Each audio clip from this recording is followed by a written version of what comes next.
1. 성탄 앞에 잠시 멈춰 서기. 안녕하세요. 양치는 소년입니다. 성탄절이 오면 세상이 조금 더 부드러워집니다. 불빛이 늘고 말이 순해지고 사람들도 평소보다 조금 더 웃습니다. 저는 그 분위기가 싫지 않습니다. 오히려 좋습니다. 그런데요. 그럴수록 저는 한 번 더 멈추게 됩니다. 왜냐하면 성탄은 지나가면 끝나는 분위기가 아니라 지나가고 나서부터 시작되는 기준이기 때문입니다. 성탄이 정말 중요한 날이라면 이날은 우리 마음을 따뜻하게 하는 정도에서 멈추지 않고 우리 삶의 출발점을 다시 묻게 합니다. 저는 매년 비슷하게 성탄을 맞이하면서도 어떤 해에는 성탄이 더 허전하게 느껴질 때가 있었습니다. 불빛은 예쁜데 내 안은 그대로인 것 같고 캐럴은 따뜻한데 내 선택은 여전히 차갑고 사람들과 웃고 있는데 혼자 남으면 마음이 텅 비는 느낌. 그때 저는 이 허전함이 나쁘다고만 할 게 아니라 질문으로 바꿔야 한다는 걸 배웠습니다. 성탄은 무엇을 더 느끼라고 오는 날일까요? 아니면 무엇을 기준 삼아 살라고 오는 날일까요? 오늘은 급하게 결론 내리지 않겠습니다. 성탄 앞에서 잠시 서보겠습니다. 그 자리에서 요한복음 1장을 통해 우리의 삶이 어디에서부터 다시 시작되어야 하는지 조용히 정렬해 보겠습니다. 성탄은 분위기가 아니라 기준입니다. 성탄절이 되면 우리는 자연스럽게 기분을 먼저 챙깁니다. 따뜻하게 보내야 하고 좋은 말을 해야 하고 좋은 시간을 만들어야 한다고 생각합니다. 그 자체가 틀렸다는 이야기는 아닙니다. 다만 성경이 말하는 성탄은 그보다 더 깊은 곳을 만집니다. 요한복음은 성탄을 감정으로 포장하지 않습니다. 요한복음은 성탄을 구조로 설명합니다. 성탄이란 하나님이 우리에게 좋은 느낌을 주시려고 오신 날이 아니라 우리 삶의 기준이 무너졌기 때문에 그 기준을 다시 세우러 오신 날입니다. 저는 종종 이런 생각을 합니다. 사람이 흔들리는 이유는 마음이 약해서만이 아니라 기준이 많아졌기 때문일 수 있다고요. 어떤 날은 성공이 기준이고 어떤 날은 관계가 기준이고 어떤 날은 돈이 기준이고 어떤 날은 인정이 기준이고 어떤 날은 두려움이 기준이 됩니다. 기준이 계속 바뀌면 삶은 계속 흔들립니다. 열심히 살아도 계속 지칩니다. 성탄은 그 흔들림의 원인을 의지로 몰아가지 않습니다. 성탄은 기준의 자리로 데려갑니다. 그래서 성탄이 남기는 질문은 단순합니다. 오늘 나는 무엇을 기준으로 살고 있는가? 내 결정은 어디에서 출발하는가? 성탄은 행사로 끝나면 금방 사라집니다. 하지만 기준으로 들어오면 일상이 바뀝니다. 따뜻한 하루를 만드는 것이 목표가 아니라 따뜻함이 사라진 날에도 무너지지 않는 출발점을 갖는 것이 목표입니다. 요한복음이 성탄을 설명하는 방식은 바로 그 지점을 겨냥하고 있습니다. 3. 태초라는 단어가 먼저 등장하는 이유. 요한복음은 성탄 이야기를 시작하면서 우리의 시선을 베들레헴이 아니라 태초로 끌어올립니다. 태초에 말씀이 계시니라. 저는 이 시작이 참 단단하다고 느낍니다. 감정의 문이 아니라 기준의 문으로 들어가게 만들기 때문입니다. 태초라는 말은 성탄이 갑작스러운 대응이 아니었다는 선언입니다. 하나님이 세상이 어두워진 뒤에 급히 방법을 찾으신 것이 아니라 처음부터 뜻을 품고 계셨다는 선언입니다. 성부 하나님의 관점에서 성탄은 즉흥이 아니라 의도입니다. 상황이 바뀌어서 세운 계획이 아니라 처음부터 품고 있던 뜻이 드디어 시간 속으로 들어온 사건입니다. 그래서 성탄은 한 장면이 아닙니다. 영원에서 시작된 뜻이 역사 속으로 도착한 순간입니다. 이 관점이 생기면 우리 인생을 보는 방식도 달라집니다. 나는 우연히 여기 있는 사람이 아니라 처음부터 기준을 가진 세계 속에 놓인 사람입니다. 내 삶이 흔들릴 때 나는 더 강해져야 한다고만 생각했는데 요한복음은 이렇게 묻습니다. 기준은 어디에 있습니까? 처음부터 있던 기준을 당신은 어디에 두고 있습니까? 태초라는 단어는 우리에게 부담을 주기 위해 있는 게 아닙니다. 오히려 안심을 줍니다. 기준은 원래부터 있었고 하나님은 그 기준을 포기하지 않으셨고 성탄은 그 기준이 우리에게 다시 가까이 온 날이라고. 그래서 저는 성탄 앞에서 마음을 달래기보다 출발점을 점검하게 됩니다. 4. 말씀은 개념이 아니라 구조입니다. 요한복음이 말하는 말씀은 좋은 문장을 뜻하지 않습니다. 위로가 되는 말, 감동이 되는 문구, 그 정도로 축소하면 요한복음 1장은 힘을 잃습니다. 말씀은 구조입니다. 세상이 작동하는 원리입니다. 만물이 그로 말미암아 지은 바 되었으니 그가 없이는 된 것이 하나도 없느니라. 이 말은 말씀이 세상의 바닥이라는 뜻입니다. 그러면 자연스럽게 이런 결론이 나옵니다. 말씀에서 떨어진 삶은 어딘가에서 계속 삐걱거릴 수밖에 없습니다. 저는 제 삶을 돌아보면 열심히는 살았는데 왜 자꾸 같은 곳에서 무너지는지 설명되지 않는 시기가 있었습니다. 계획은 세웠는데 방향이 없었고, 관계는 붙잡았는데 기준이 없었고, 돈은 벌었는데 의미가 없었습니다. 그때 필요한 건 더 많은 의지가 아니라 더 분명한 기준이었습니다. 말씀은 삶을 장식하는 문장이 아니라 선택이 시작되는 자리입니다. 말씀이 구조라는 말은 신앙을 거창하게 만들기 위한 말이 아닙니다. 오히려 신앙을 현실로 끌어내립니다. 내가 무엇을 선택할 때, 무엇을 우선순위로 둘 때, 무엇을 포기할 때, 무엇을 붙잡을 때, 그 출발점이 말씀인지, 그 출발점이 내 두려움인지, 그 출발점이 남의 시선인지, 그 출발점이 편안함인지, 그걸 확인하게 만듭니다. 성탄은 교훈을 하나 더 얹어주는 날이 아니라 내 삶의 운영체제를 말씀 쪽으로 다시 돌리는 날입니다. 구조가 바뀌면 행동이 바뀝니다. 행동이 바뀌면 삶이 달라집니다. 요한복음은 성탄을 그 구조의 사건으로 보여줍니다. 그 안에 생명이 있었습니다. 말씀을 말하던 요한은 곧바로 생명으로 넘어갑니다. 그 안에 생명이 있었으니 이 생명은 사람들의 빛이라. 저는 여기서 성탄이 왜 단순한 축제가 아닌지 더 분명해진다고 느낍니다. 성탄은 삶을 더 견디게 하는 행사가 아닙니다.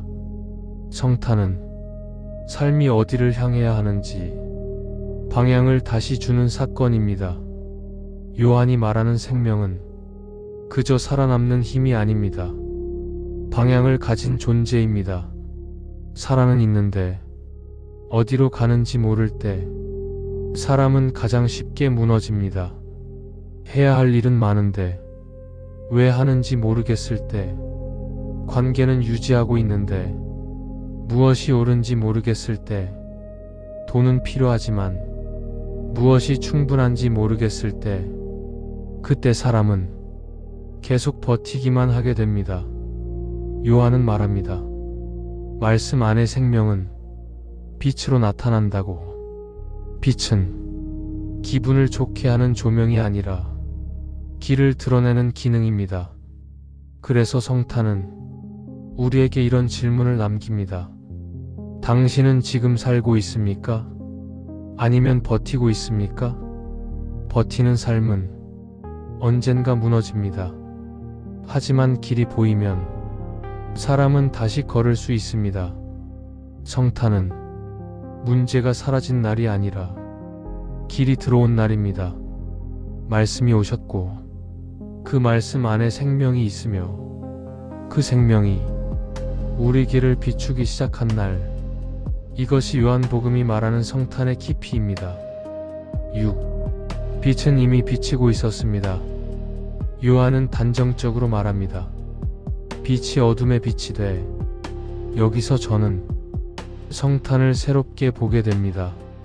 성탄은 빛을 처음 만든 날이 아니라 빛이 우리에게 가까이 온 날입니다.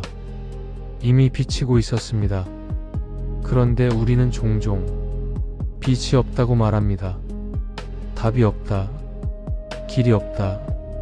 의미가 없다. 하지만 요한복음의 시선은 다릅니다. 빛은 비치고 있습니다. 그럼 문제는 무엇일까요? 빛이 없는 게 아니라 빛을 바라보는 기준이 흔들린 것입니다.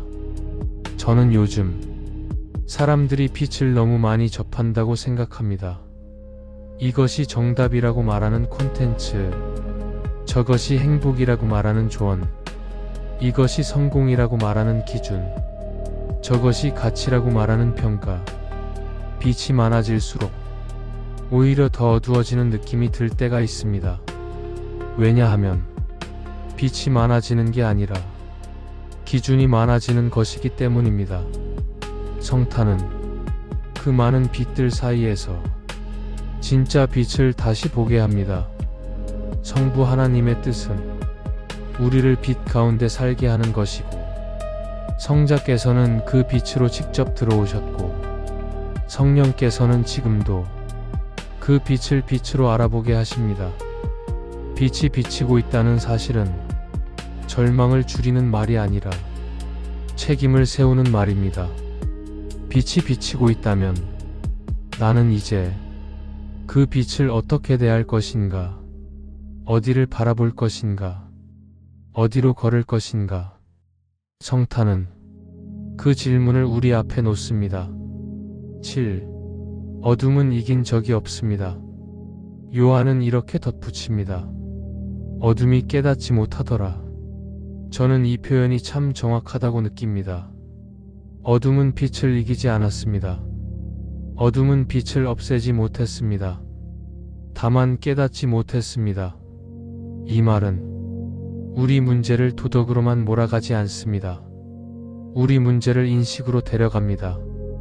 빛이 없어서가 아니라 빛을 알아보지 못하는 상태, 그 상태가 어둠입니다. 그래서 어둠은 나쁜 사람만의 이야기가 아닙니다. 열심히 사는 사람도 어둠에 있을 수 있습니다. 착하게 사는 사람도 어둠에 있을 수 있습니다. 신앙 언어를 쓰는 사람도 어둠에 있을 수 있습니다. 기준이 흐려지면 빛 앞에서도 어둠입니다. 저는 제 삶에서도 이걸 자주 봅니다. 하나님이 분명히 가까이 계신데 제가 너무 급해서 못 볼 때가 있습니다. 말씀은 분명히 있는데 제가 너무 익숙해서 못 느낄 때가 있습니다. 빛은 비치고 있는데 제가 이미 정한 결론이 있어서 못 받아들일 때가 있습니다. 어둠은 빛의 반대가 아니라 빛을 받아들이지 못하는 상태입니다. 성탄은 어둠을 욕하기 위해 오지 않습니다. 성탄은 눈을 열기 위해 옵니다. 빛이 비치는데도 깨닫지 못하는 내 구조를 드러내고 그 구조를 다시 열어 빛을 빛으로 보게 하는 사건. 그래서 성탄은 분위기보다 깊고 감정보다 현실적입니다. 8. 증언하는 사람 요한의 자리. 요한복음은 갑자기 한 사람을 무대 위에 세웁니다. 하나님께로부터 보내심을 받은 사람이 있으니 그의 이름은 요한이라. 요한의 역할은 단순합니다. 빛이 아닙니다. 주인공이 아닙니다. 증언입니다. 그는 빛에 대하여 증언합니다. 저는 이 대목에서 우리 신앙의 자세가 정리된다고 생각합니다. 사람은 쉽게 자기가 빛이 되고 싶어집니다. 내가 인정받고 싶고, 내 말이 영향력이 있었으면 좋겠고, 사람들이 나를 통해 변했으면 좋겠고, 그 마음이 생깁니다. 그런데 요한은 자기 자리를 정확히 압니다. 그는 그 빛이 아니요. 이 고백은 겸손의 장식이 아닙니다. 정체성의 안정입니다. 내가 빛이 되려고 하면 나는 결국 지칩니다. 내 밝기가 떨어질 때마다 나는 존재가 무너지는 것 같기 때문입니다. 하지만 내가 증언이면 나는 계속 걸을 수 있습니다. 빛이신 분이 계시고 나는 그분을 가리키면 됩니다.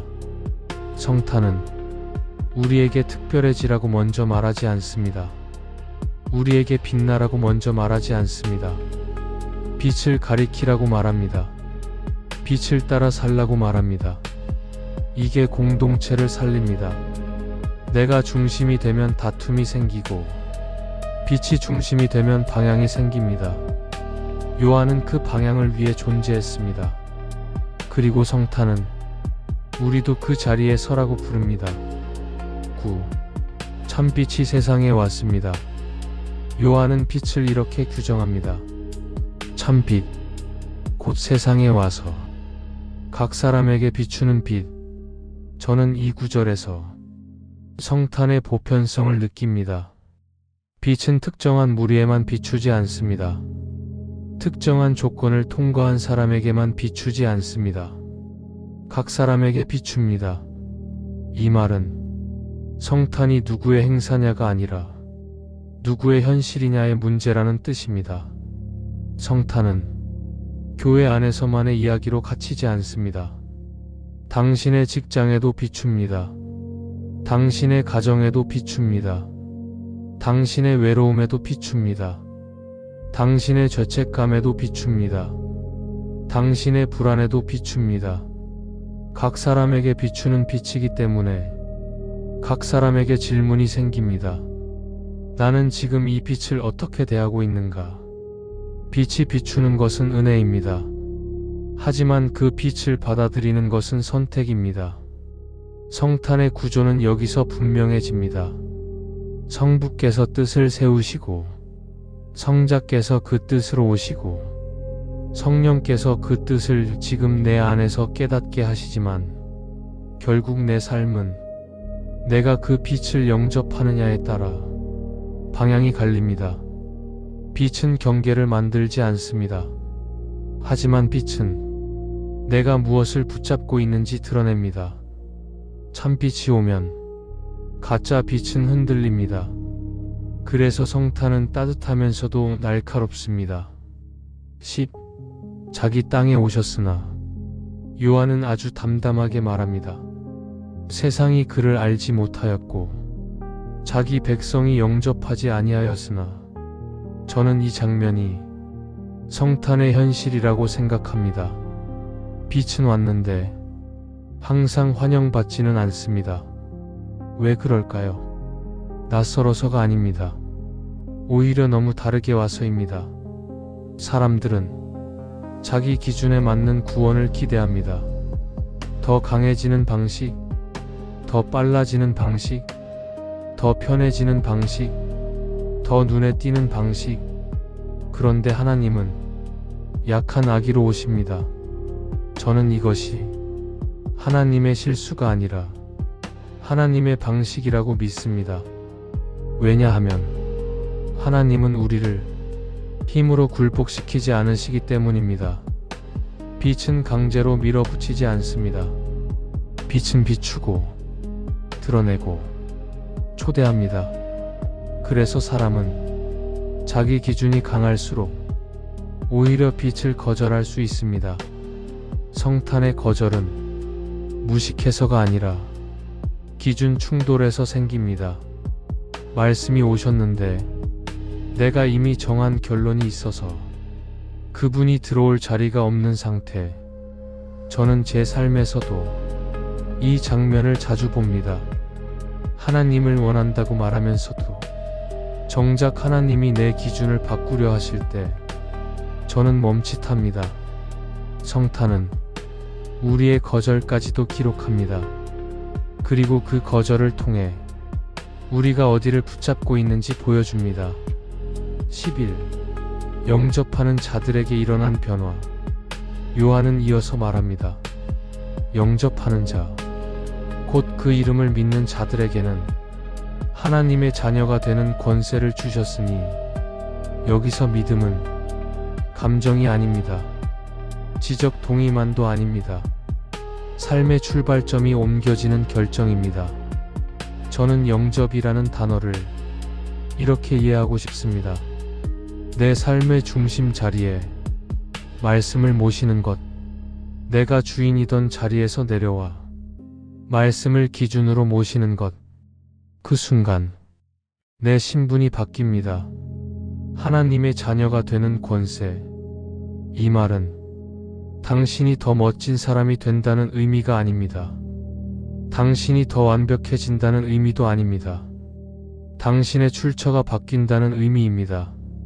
혈통으로나 육정으로나 사람의 뜻으로 나지 아니하고 오직 하나님께로부터 난 자. 세상이 당신을 규정하는 방식이 끝나고 하나님이 당신을 부르시는 방식이 시작됩니다. 그래서 성탄은 사람을 단순히 위로하지 않습니다. 사람을 다시 태어나게 합니다. 그런데 이 변화는 즉흥적인 감동으로 유지되지 않습니다. 출발점을 옮기는 선택으로 유지됩니다. 하루를 어디서 시작하는지, 결정을 어디서 시작하는지, 관계를 어디서 시작하는지, 그 작은 출발점들이 자녀의 삶을 만듭니다. 성탄은 그 출발점의 이동을 가능하게 하는 날입니다. 12. 말씀이 육신이 되어 거하셨습니다. 여기서 요한복음은 성탄의 정점에 도착합니다. 말씀이 육신이 되어 우리 가운데 거하심에, 저는 이 문장을 가능하면 빨리 지나치지 않으려고 합니다. 이 문장은 성탄의 핵심이기 때문입니다. 말씀이 육신이 되었다는 것은 하나님이 개념으로만 계시지 않았다는 뜻입니다. 멀리서 조언만 하지 않으셨다는 뜻입니다. 높은 자리에서 명령만 내리지 않으셨다는 뜻입니다. 우리 가운데 거하셨습니다. 시간 속에 들어오셨습니다. 관계 속에 들어오셨습니다. 피곤함 속에 들어오셨습니다. 오해 속에 들어오셨습니다. 선택의 무게 속에 들어오셨습니다. 성자께서 그렇게 오신 이유는 분명합니다. 말씀이 삶에서 어떻게 작동하는지 우리에게 보여주기 위해서입니다. 성부께서 뜻을 세우시고 성자께서 그 뜻을 삶으로 번역하시고 성령께서 그 뜻을 지금 내 자리에서 알아보게 하십니다. 우리가 그 영광을 보니 영광은 화려함만이 아닙니다. 정확함입니다. 은혜와 진리가 충만하더라. 은혜는 나를 버리지 않는 사랑이고 진리는 나를 숨지 못하게 하는 빛입니다. 성탄은 은혜만 주지 않습니다. 진리도 줍니다. 그래서 성탄 이후에는 핑계가 줄어듭니다. 왜냐하면 빛이 왔기 때문입니다. 그리고 동시에 절망도 줄어듭니다. 왜냐하면 은혜가 함께 왔기 때문입니다. 13. 성탄이 우리 삶에 남기는 한 질문. 성탄은 마지막에 정답을 주지 않습니다. 대신 질문을 남깁니다. 빛은 이미 왔는데 나는 무엇을 기준으로 살고 있습니까? 말씀이 우리 가운데 거하시는데 나는 왜 여전히 내 습관으로 하루를 시작하고 있습니까? 저는 이 질문이 성탄을 현실로 만든다고 믿습니다. 왜냐하면 질문은 내가 어디에 서 있는지 드러내기 때문입니다. 사람은 기준이 없을 때 가장 쉬운 것을 기준으로 삼습니다. 기분, 습관, 두려움, 남의 시선, 편안함. 그런 기준은 상황에 따라 계속 바뀝니다. 그래서 삶이 계속 흔들립니다. 성탄은 바뀌지 않는 기준을 다시 보여줍니다. 말씀, 참빛, 생명. 그리고 성탄은 큰 결심부터 요구하지 않습니다. 출발점부터 옮기라고 합니다. 아침에 눈을 뜨는 순간, 결정 앞에 서는 순간, 관계에서 말이 나오기 직전 순간, 그 짧은 순간에 잠깐 멈추는 것, 그리고 이렇게 말해보는 것. 오늘은 제 기준이 아니라 말씀에서 시작하겠습니다. 이 한 문장이 성탄의 적용입니다. 성탄은 끝나지 않습니다. 당신이 그 빛을 따라 출발점을 옮기는 순간마다 성탄은 계속됩니다. 말씀이 육신이 되어 우리 가운데 거하셨기 때문입니다.